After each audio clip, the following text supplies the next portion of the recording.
तुर्की के राष्ट्रपति ने हमास को क्लीन चिट दी है। तुर्की के राष्ट्रपति एर्दोगन ने हमास को क्लीन चिट दी। अब ये पूरे इस्लामिक वर्ल्ड का खलीफा बनना चाहते हैं, इसलिए ये क्लीन चिट दे रहे हैं। एर्दोगन ने हमास को आतंकी संगठन मानने से इनकार कर दिया। हमास आतंकी संगठन नहीं है, प्रतिरोध वाला समूह है, एर्दोगन ने कहा। गाजा में इजराइल नरसंहार कर रहा है, एर्दोगन ने कहा।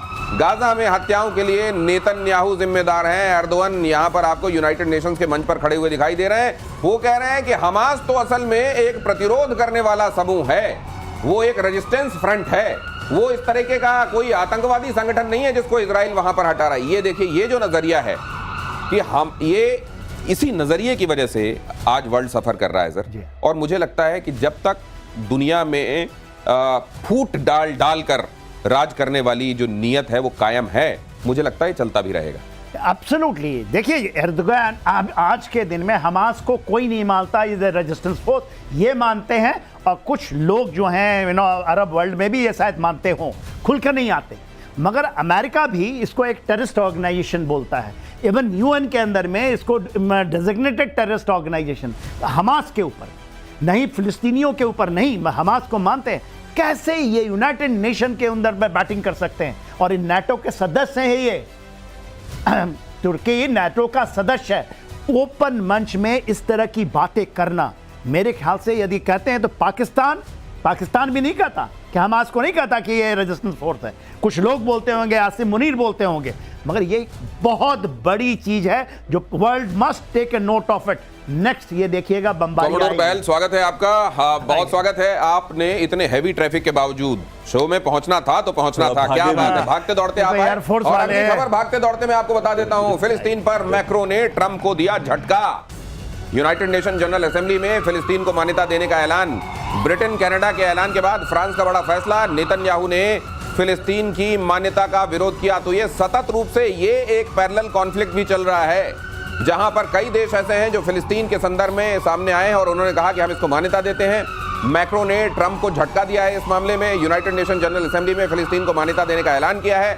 ब्रिटेन कनाडा के ऐलान के बाद फ्रांस का बड़ा फैसला। नेतन्याहू ने फिलिस्तीन की मान्यता का विरोध किया है। अब ये जो चल रहा है sir United nation general assembly में, इसका असल में ऑन ग्राउंड हासिल क्या है? देखिए, ऑन ग्राउंड हासिल तो कुछ खास होने वाला नहीं है, क्योंकि मेन रीजन क्या है, चाहे वो 147 हो, 151 देश हो, ये एक डिप्लोमेटिक प्रेशर है। लेकिन नेतन्याहू ने जो करता है, क्या उसको ट्रंप को बता के करता है? ट्रंप को ना भी बताए, जैसे उन्होंने कतर पे अटैक किया, जो कि एलाय है उनका, स्ट्रॉन्ग एलाय, उनका बहुत बड़ा बेस है, तो क्या उसने परमिशन ली थी? ट्रंप कहता है कि मुझे तो पता भी नहीं था, मैं तो सुत्ती पई सी, पंजाबियों बोलते हैं ना, मैं तो सोया हुआ था। तो कहीं ना कहीं अगर ये नेतन्याहू फिर भी अटैक करते हैं, हमले करते हैं, इनको बैकिंग है। 1/3 फंडिंग जो आती है ट्रंप की, वो आती है ज्यूस से, और 1/3 आती है मिलिट्री इंडस्ट्रियल कॉम्प्लेक्स से। दोनों को दोनों चाहते हैं कि इस प्रॉब्लम को एक बारी में ही रिजॉल्व कर दिया जाए। तो कहीं ना कहीं ये कहने के लिए बहुत अच्छा है।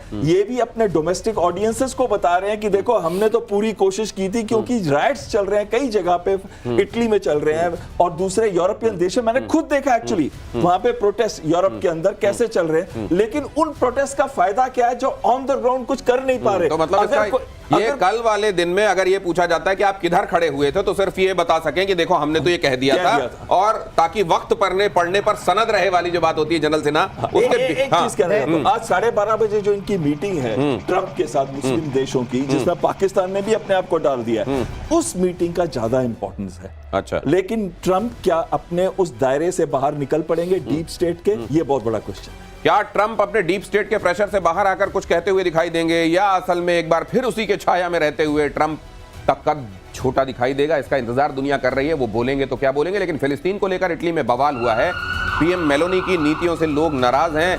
फिलिस्तीन को मान्यता देने की मांग हुई है। मिलान, रोम, वेनिस में हिंसक झड़पें हुई हैं। प्रदर्शनकारियों ने पुलिस पर पथराव किया है। हिंसक झड़प में 60 से ज्यादा पुलिस वाले घायल हुए हैं। जवाबी कार्रवाई में पुलिस ने आंसू गैस के गोले दागे हैं। जनरल सिन्हा, मुझे ये लग रहा है वही शरणार्थी हैं ये, जिन्होंने वहां वैसे भी बवाल मचा रखा है और उनको इस बार एक बहाना मिला हुआ है।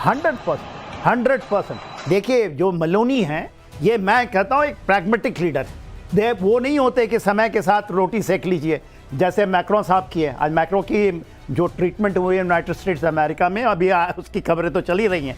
तो देखिए ये जो है, और इनकी पब्लिक रेटिंग मालूम है 20% से नीचे जो ये लोग करते हैं, जो गए हैं, इवन इंक्लूडिंग स्टेमा। तो ये कोई मान्यता नहीं करते, 155 देश मान्यता, इवन भारत देता है। मैं तो बोल सकता हूं, मेरी अपनी सोच है कि ये 2 nation theory is wrong theory.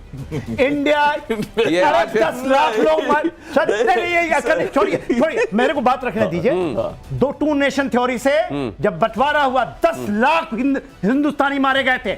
कौन लेगा ये? मेरे रिलेटिव। अरे आपके रिलेटिव आप कहेंगे डोनेशन थ्योरी अच्छी है, आप मेलोडी की बातें करते हैं। नहीं, ये कभी नहीं हो सकता। ये कभी क्यों nation theory is wrong theory. 10 lakh Indian मारे गए आजादी के बाद, ये कैसे बात सकते हैं? तो फिर क्या आपको क्या लग रहा है, भारत का डिप्लोमेटिक स्टैंड इसलिए है क्योंकि ताकि वो भी कह सके कि वक्त पड़ने पर सनद रहे। 40 से मैंने मान लिया, मैं नहीं मानता 2 नेशन थ्योरी। अखंड भारत बनेगा, अखंड भारत बनना चाहिए। मैं कुछ और कह रहा हूं। कैसे बातें करते हैं आप? एक मिनट, मैं कुछ और कह रहा हूं। मैं कह रहा हूं वो जो 2 नेशन थ्योरी थी वो एक देश के 2 विभाजन किए गए थे, जबकि जब पैलेस्टीन के लैंड के अंदर बना है इजराइल। क्या बात है, 48 की बात है। यू से कि नॉर्थ कोरिया साउथ कोरिया अच्छा है। देखिए नहीं, इंडिया खराब था, क्या बातें करते हैं? इसमें मैं जनरल साहब से थोड़ा डिफर करता हूं कि ये दोनों 2 नेशन थ्योरी से नहीं है। और अगर आप 22 लाख लोगों को भूखा मार रहे हैं, नहीं, वो जनरल सेना ये कह रहे हैं कि 2 nation theory at the end of the day is 2 nation theory, don't segregate it. That 2 nation theory existed. No, there is a difference. There is a very big difference. क्योंकि 22 लाख लोगों को आप घर कहां देंगे? और ये 22 लाख लोगों का घर पहले यहाँ था, ज्यूस के आने से पहले यहाँ पे था। आपको हिस्ट्री भी कल बात हमने करी थी 1917 में। फिलिस्तीन वाले मामले में आप क्या आप इमोशनल होके सोच रहे हैं? नहीं जी, सुनिए, इजराइल के अंदर में 1 करोड़ लोग रहते हैं, उसके मेरे ख्याल से 32% फिलिस्तीनी है जिनको मिला है वहां का। क्या बातें करते हैं? क्योंकि ये जो चीजें हैं, जो नैरेटिव पैदा, क्या सर हिलाने से नहीं चलेगा, जाके पढ़िए, या तो आपको ज्ञान हो, आपको छोड़िए ना सर। फिलहाल आगे बढ़ता हूं। पेरू की सड़कों पर जेन-ज़ी का प्रोटेस्ट, राष्ट्रपति दीना बोलुआर्टे के खिलाफ विरोध प्रदर्शन। पेरू के लीमा में सड़कों पर भयंकर बवाल, पुलिस और प्रदर्शनकारियों में भिड़ंत। प्रदर्शनकारियों को पुलिस ने खदेड़ा, पुलिस ने छोड़े आंसू गैस के गोले। जहां भी दुनिया में अनरेस्ट है, प्रतिशोध, हर एक खबर आपके सामने लाकर रखता है, और ये खबर भी आपके सामने। यहां देखिए एक बार फिर से राष्ट्रपति के खिलाफ विरोध प्रदर्शन हुआ है।